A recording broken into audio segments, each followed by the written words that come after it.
ॐ सोमनाथाय नमः।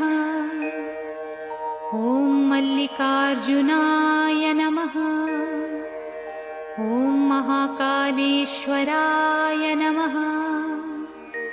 ॐ ओंकारेश्वराय नमः। ॐ वैद्यनाथाय नमः। ॐ भीमशङ्कराय नमः।